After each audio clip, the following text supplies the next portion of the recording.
বৌমা শাশুড়ির এই ঝগড়ার প্রধান কারণ হচ্ছে জেনারেশন গ্যাপ, ঠিক কিনা? শাশুড়ি এক জেনারেশনের আর বৌমা আরেক জেনারেশনের। শাশুড়ি ভাবে একরকম, বৌমা ভাবে আরেক রকম। শাশুড়ি চায় বউর উপর খবরদারি করতে, বউ চায় শাশুড়ির উপর খবরদারি করতে। এই ডমিনেটিং এর কারণে কিলাকিলি আছে না নাই? এটা ঠিক না। আমার শাশুড়ি মায়েরা যারা আছেন, প্রথমে শাশুড়ি দিয়ে শুরু করি। আমার মাইকের আওয়াজ যে ঘরগুলোতে যায়, আমার শাশুড়ি মাদেরকে বলবো, বউদের উপর অত্যাচার করবেন না। ছেলেরে প্রশ্ন করে, তোর কাছে তোর বউ বড় না আমি বড়? আছে না নাই? এটা একটা প্রশ্ন হইল। তোর বউ বড় না আমি বড়? দুইজনেই বড়। তো এক ছেলে সুন্দর উত্তর দিছে, আমার কাছে ভালো লাগছে উত্তরটা শুনে। এক মা প্রশ্ন করছে, তোরে এতদিন আমি লালন পালন করে বড় করলাম, জীবন যৌবন তোর জন্য শেষ করলাম, আজকে বউ পাইয়া বউ তোর আপন হয়ে গেল? এবার ছেলে উত্তর দিছে, মা, আমার মুখ থেকে মা ডাক শোনার জন্য তুমি কি কষ্টটাই না করছো জীবনে। 10 মাস আমারে পেটে ধারণ করলা, খাইতে পারো নাই, বমি করছো, খালি ওষুধ খাইছো, তোমার পেট কেটে আমারে বের করা হয়েছে, 2 বছর আমারে দুধ খাওয়াইছো, পেশাব পায়খানা পরিষ্কার করে দিয়েছো। বয়স যখন 3-4 তখন তোমার আমি মা ডাকছি। এই মা ডাকটা শোনার জন্য তুমি এত কষ্ট করছো। আর আরেকবারের মাইয়া এই ঘরে আইসাই তোমার মা ডাকা শুরু করছে। যেই মেয়েটা তোমারে মা ডাকে সে আমার আপন হবে না কেন? মা, ঠিক কিনা? এই মা ডাক শোনার জন্য তুমি এত কষ্ট করলা, আমার লালন পালন করলা, 10 মাস পেটে ধরলা, পেশাব পায়খানা পরিষ্কার করলা, এরপরে মা ডাক শুনতে পারছো। আর আরেকবারের মেয়ে জানা নাই চিনা নাই এসেই তোমার ডাকা শুরু করছে মা। তো যে আমার মারে মা ডাকে তার স্থান তো আমার কলিজায়, ঠিক কিনা? শাশুড়ি আম্মারা যারা আছেন, প্লিজ বৌমাদেরকে কষ্ট দিয়েন না। অনেক শাশুড়ি আছে পান থেকে চুন খসলে রেগে যায়, পদে পদে স্ত্রীর ভুল ধরে, বউয়ের ভুল ধরে, আছে না নাই? এটা করবেন না। সে তো নতুন, আপনার অনেক এক্সপিরিয়েন্স হতে তার সময় লাগবে। তাকে সময় দিন, তাকে ভালোবাসুন, ঠিক কিনা? না বুঝে সামান্যতে বৌমারে বদদোয়া দেয়, এরকম আছে না নাই? কিন্তু বুঝতে চায় না, বৌমারে যদি বদদোয়া দেয় তাহলে তার নিজ ছেলের পরিবারের ক্ষতি। পেটে ধরা যে ছেলে, ছেলের পরিবারের কিন্তু ক্ষতি, তার আপন নাতি নাতনিদেরই ক্ষতি। আওয়াজ করে বলেন ঠিক কিনা? বৌমাকে বদদোয়া দিয়েন না। বৌমাকে নিজের মেয়ের মতো দেখবেন। সমাধান আমি দিচ্ছি। কেমন দেখতে হবে? নিজের মেয়ের মতো। নিজের মেয়ে সকালে ঘুম থেকে ওঠে 11টা, ওইটা সমস্যা নাই। বৌমা কেন উঠলো না, ওইখানেই ঝামেলা, আছে না নাই? মেহেরবানি করে আপনার বৌমাকে আপনার নিজের মেয়ের মতো দেখেন। নিজের মেয়েরে যেমনি আদর করেন তাকেও অমনি আদর করেন। আপনার বৌমারে যদি আপনি কষ্ট দেন, মনে রাখবেন আপনার নিজের মেয়েটাও আরেকবারের বউ হয়ে কয়েকদিন পরে যাবে। আপনি যা যা করবেন আপনার মেয়েকেও তারা ওই রকম কষ্ট দিয়ে বাড়িতে ফিরিয়ে দিবে। চিল্লায় বলেন ঠিক কিনা? খবরদার, টিট ফর ট্যাট। ইটটি মারলে পাটকেলটি খেতে হয়। এজন্য শাশুড়ি আম্মা জানারা যারা আছেন, বৌমার সাথে খারাপ আচরণ করবেন না মেহেরবানি করে। তাকে আপনি কষ্ট দিলে আপনার নিজের মেয়েটাও আরেক বাড়ির বৌমা হবে, সেও ওই বাড়িতে এই কষ্টগুলো ভোগ করবে। এগুলো যখন আপনি শুনবেন তখন আপনার চোখ দিয়ে পানি পড়বে কি পড়বে না? পড়বে। এবার আসেন বৌমার কথা বলি। বৌমা যারা আছেন মেহেরবানি করে, বৌমা যারা আছেন মেহেরবানি করে আপনার শাশুড়ি আম্মাকে নিজের মায়ের জায়গায় রাখবেন। আপনার বাড়ি ছেড়ে নতুন বাড়িতে আসছেন, তো এটাই তো আপনার বাড়ি। আপনার মা রেখে দিয়ে নতুন মা পাইছেন, এটাই তো আপনার মা। তো ওনাকে মায়ের জায়গায় বসাতে আপনার সমস্যাটা কোথায়?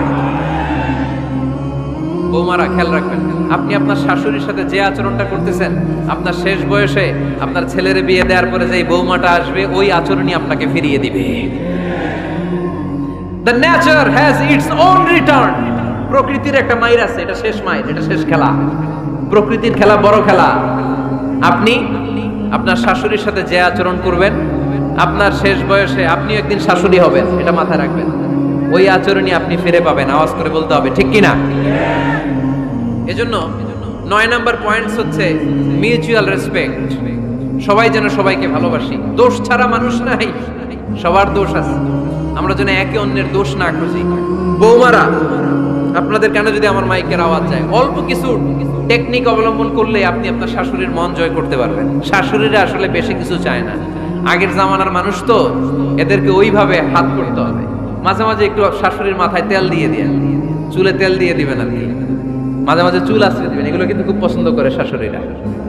ওনার প্রেশারটা একটু মেপে দিবেন, ডায়াবেটিক্সের ওষুধটা খাইলো কিনা সময় মতো খোঁজ নেবেন, কি পছন্দ করে খেতে একটু রান্না করে দিবেন।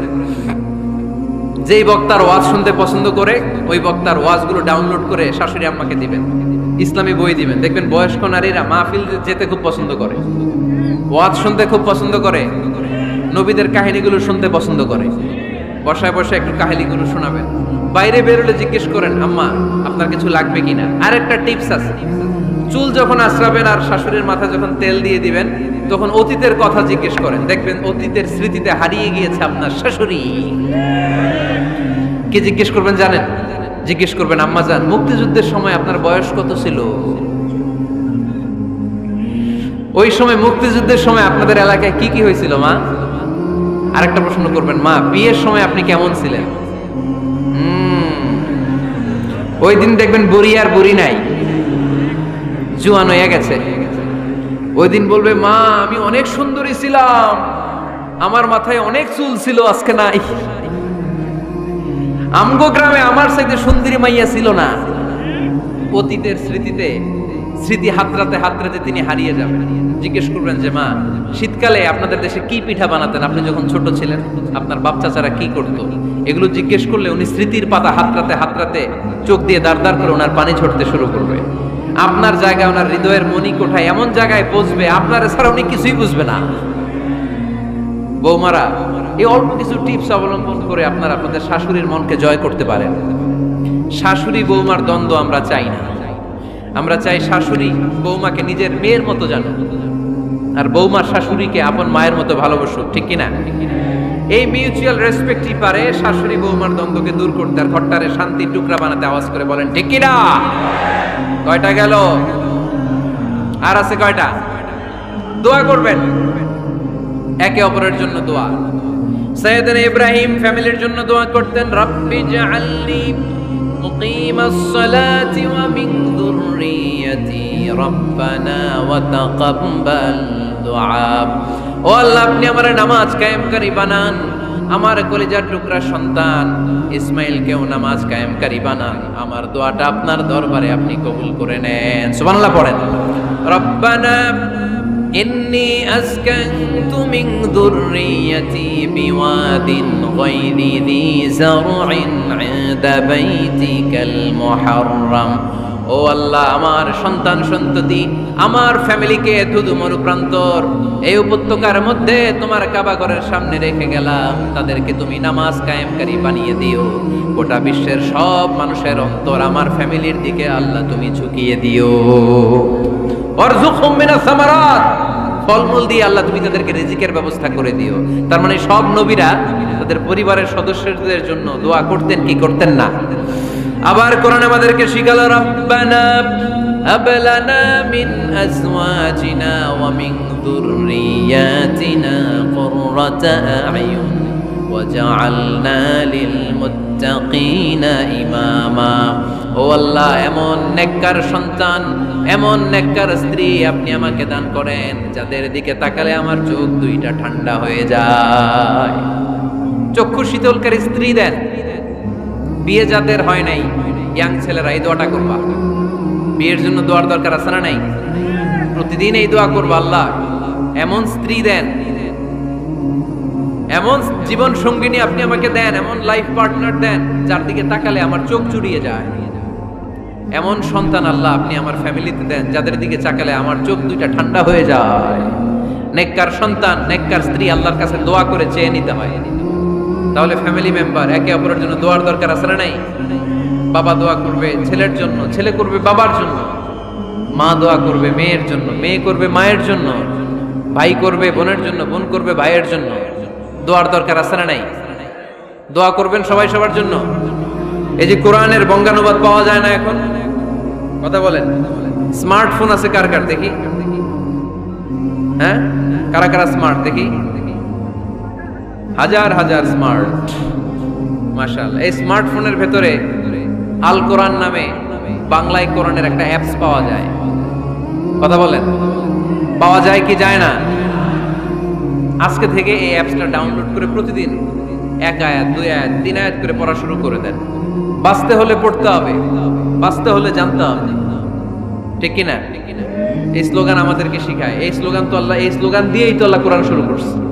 ইকরা বিসমি রাব্বিকাল্লাযী খালাক। বাঁচতে হলে জানতে হবে, বাঁচতে হলে পড়তে হবে, পড়ার কোনো বিকল্প নাই। আওয়াজ করে বলেন ঠিক কিনা? সুজানগরের রায়েরা, মোবাইলের অ্যাপসের ভিতরে আমরা কোরআন রাখতে রাজি আছি তো সবাই? হাদিসের অ্যাপস ডাউনলোড করতে রাজি আছি তো? বাস রাজি আছি, ডাউনলোড করে রাইখা দেব, আর কেউ পড়বো না নাকি? হ্যাঁ, প্রতিদিন একটা আয়াত হলেও যেন আমরা পড়ি। আল্লাহ যা বলা দরকার সব বলে দিয়ে গেছে, নতুন করে আর কিছু বলবে না। আমরা যেন পড়াশোনা করি, আমরা যেন একটা পাঠাগার বানাই। আবারও কখনো আসার সুযোগ হলে আমি জিজ্ঞেস করবো, যদি আমার মনে থাকে যে আপনাদের পাঠাগার আছে কার কার করে, সেদিন সবার হাত তুলতে হবে। এমনি পারা যাবে তো? আল্লাহ তুমি তৌফিক দাও।